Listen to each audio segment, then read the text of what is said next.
A veces las historias que cambian el cine nacen de las preguntas más simples. Bob Gale, uno de los guionistas de Volver al Futuro, estaba visitando la casa de sus padres cuando encontró casi por accidente el viejo anuario de su padre. Lo hojeó por curiosidad y de ahí le vino a la mente una pregunta que sin saberlo iba a marcar la historia del cine. ¿Habría sido amigo de mi papá si hubiéramos ido a la secundaria? Esa idea aparentemente inocente lo persiguió por días y cuando se la compartió a su amigo y colaborador Robert Zemeckis, algo hizo clic. Ambos imaginaron cómo podría ser volver al pasado y conocer a sus padres. Pero no solo eso, ¿qué pasaría si tu sola presencia alterara todo el curso de la historia? Y por consecuencia, la tuya. Así comenzó a gestarse una de las películas más queridas de la historia. No nació como una gran ambición comercial, ni de un estudio buscando otro éxito en taquilla. Nació de una pregunta humana, íntima, una curiosidad que todos hemos tenido por lo menos alguna vez en la vida. ¿Cómo eran mis padres antes de que yo existiera? Esa chispa con una mezcla de humor,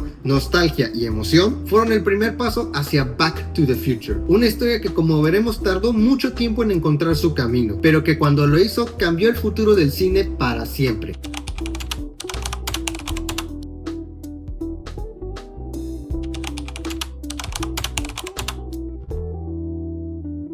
Tener una gran idea no siempre significa que el camino vaya a ser fácil. Cuando Bob Gale y Robert Zemeckis terminaron el guión de Volver al Futuro, estaban convencidos de que tenían algo muy especial entre manos. Una historia divertida, con corazón, viajes en el tiempo y una relación padre-hijo como eje emocional. Pero Hollywood no lo vio así. Durante más de un año, el guión fue rechazado por más de 40 estudios. Algunos ejecutivos decían que no tenían suficiente picante para el público de los 80, acostumbrado a las comedias adolescentes cargadas de sexo y rebeldía, como Porky's o Fast Time at Ridgemont High. Otros en cambio creían que era demasiado inocente, demasiado familiar, como para atraer a los jóvenes. Y cuando finalmente tocaron las puertas de Disney, esperanzados en que su historia la pudieran encontrar ahí, la respuesta fue todavía más dura. El estudio consideró que el tema de una madre que sin saberlo se enamora de su propio hijo viajero en el tiempo era inapropiado para la marca Disney, así que también los rechazaron. Zemeckis y Gale estaban al borde de rendirse, ya habían escrito y dirigido otras películas que tampoco habían funcionado bien en taquilla y el panorama no pintaba mejor, pero entonces apareció una figura clave: Steven Spielberg. Spielberg, que ya había trabajado con ellos antes, leyó el guión y lo entendió de inmediato. Vio lo que otros no, una historia universal con alma, humor y corazón. Fue él quien decidió apostar por el proyecto y usar su influencia para convencer a Universal Pictures de producirlo. Ese respaldo lo cambió todo, de un guión rechazado decenas de veces a un sueño que finalmente encontraba su camino. El viaje en el tiempo todavía no había comenzado en la historia de Marty McFly, pero para Zemeckis y Gale ya estaban a punto de cambiar su propio destino.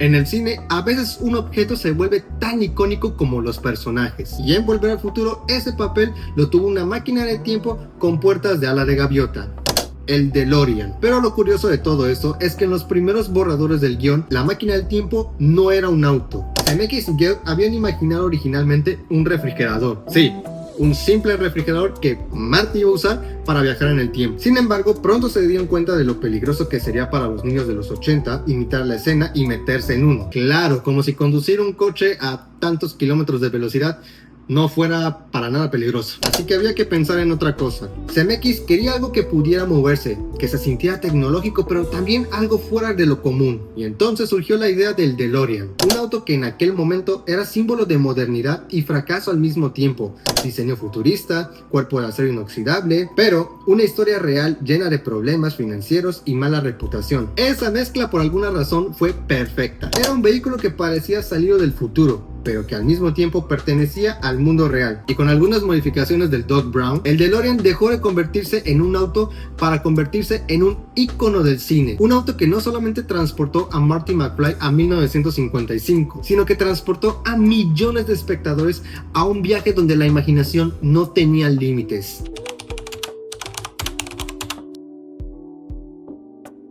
A veces una película cambia con el rostro de su protagonista, y Volver al Futuro no fue la excepción. Desde el principio, Robert Zemeckis y Bob Gale sabían quién querían para interpretar a Marty McFly. Michael J. Fox tenía el carisma, la energía y ese equilibrio entre inocencia y picardía que definían al personaje. Pero había un problema. Michael estaba comprometido con la serie Family Ties y su agenda era imposible. Los productores no podían esperar, así que siguieron adelante con otro actor: Eric Stoltz. Stoltz era talentoso, intenso, muy comprometido con su trabajo, pero conforme avanzaba el rodaje algo no encajaba. Su interpretación era demasiado seria, demasiado dramática para el tono ligero que buscaban.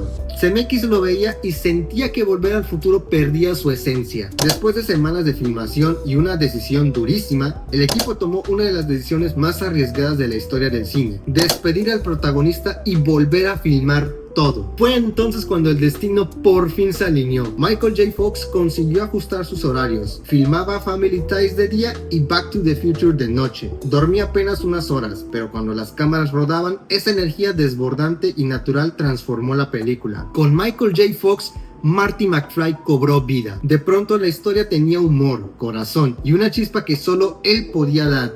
Zemeckis lo sabía. Habían encontrado al verdadero protagonista de la película. Perdón. El cambio fue tan radical que cuando Universal vio las nuevas escenas, entendieron que estaban frente a algo especial. El chico con la patineta, el chaleco rojo y la mirada curiosa que no solo iba a viajar en el tiempo, iba a convertirse en una leyenda del cine.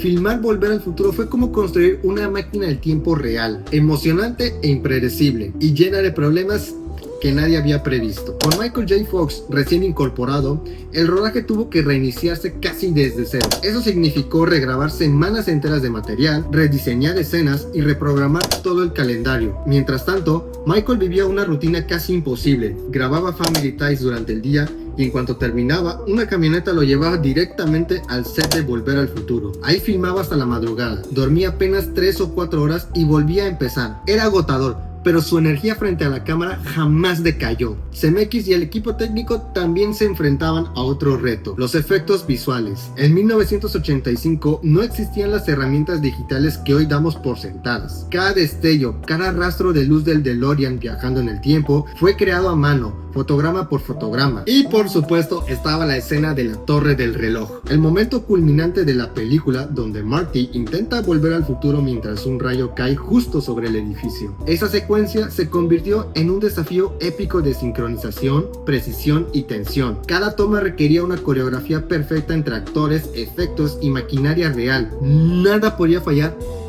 y milagrosamente todo salió bien. Cuando finalmente terminaron de rodar, el equipo estaba exhausto, pero sabían que habían hecho algo especial, una película que no solo contaba una historia sobre viajes en el tiempo, sino que había sido en sí misma una aventura contrarreloj.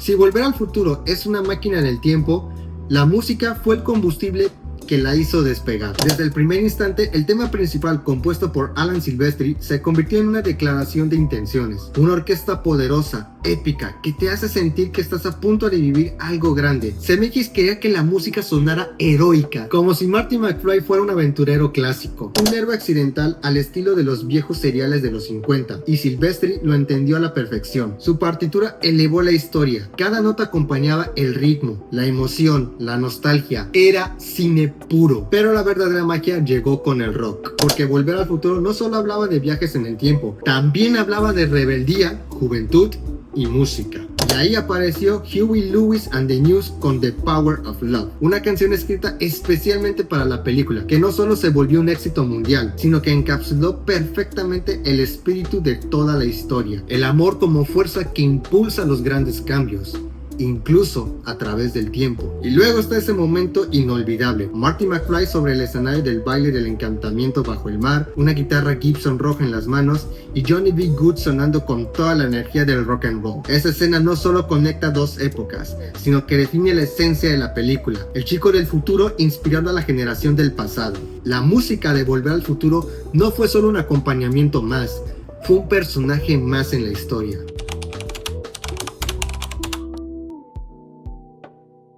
Después de meses de desvelo, regrabaciones y nervios, el 3 de julio de 1985, Volver al Futuro finalmente llegó a las salas de cine. Universal no tenía idea del fenómeno que estaba a punto de desatar. El público aplaudía dentro del cine, reía, se emocionaba y salía con una sonrisa que ningún estudio podía haber planeado. Las críticas fueron unánimes. Volver al Futuro era fresca, divertida, inteligente, una película que lograba algo imposible: ser ciencia ciencia ficción, comedia y aventura, todo al mismo tiempo. En cuestión de semanas se convirtió en la película más taquillera de 1985. Michael J. Fox pasó de ser el chico simpático de la televisión a convertirse en una estrella mundial. El DeLorean se volvió un ícono. Las frases se hicieron parte de la cultura popular y el público pedía más. Universal lo entendió rápido. Volver al Futuro no era solo un éxito, era el inicio de una trilogía legendaria. Pero más allá de los números había algo más profundo. La película conectó con una emoción universal: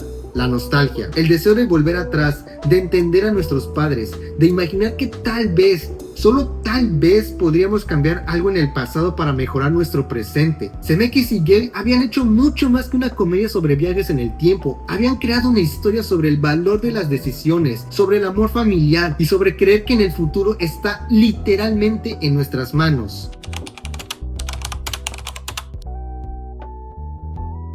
Algunas películas se disfrutan, pero muchas trascienden en el tiempo. Volver al Futuro pertenece a ese segundo grupo. Con el paso de los años, la trilogía se convirtió en algo mucho más grande que una saga de ciencia ficción. Se transformó en un símbolo cultural. Padres que la vieron en el cine ahora la comparten con sus hijos, y cada nueva audiencia la redescubre como si fuera la primera vez que el DeLorean alcanza las 88 millas por hora. La película redefinió lo que significaba contar una historia sobre viajes en el tiempo. Inspiró a directores, series, cómics y videojuegos, desde Rick y Morty hasta Avengers Endgame. Su influencia está por todas partes, y lo más curioso es que, pese a los años, nunca perdió vigencia. Su mezcla de humor, emoción y humanidad sigue tan fresca como en 1985. El legado también vive en sus protagonistas. Michael J. Fox y Christopher Lloyd se convirtieron en una dupla eterna, un símbolo de amistad dentro y fuera de la pantalla. Cada vez que se reencuentran, el público revive esa chispa mágica entre Marty y el Doc, como si el tiempo realmente nunca hubiera pasado. Y aunque los estudios quisieron seguir explotando la franquicia, Zemeckis y Gale se negaron a hacer una secuela o remake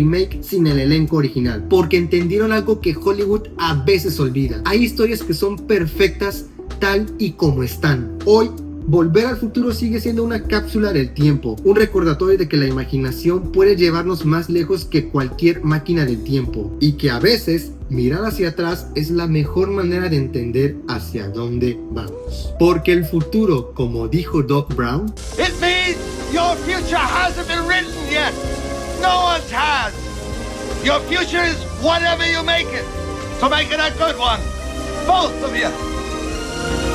Muchísimas gracias por haber visto este video en conmemoración al reestreno de la película por su 40 aniversario. No olvides activar la campana para que te avise cada vez que suba un nuevo video. Muchas gracias por todo. Yo soy el Sammy y nos vemos en el próximo video.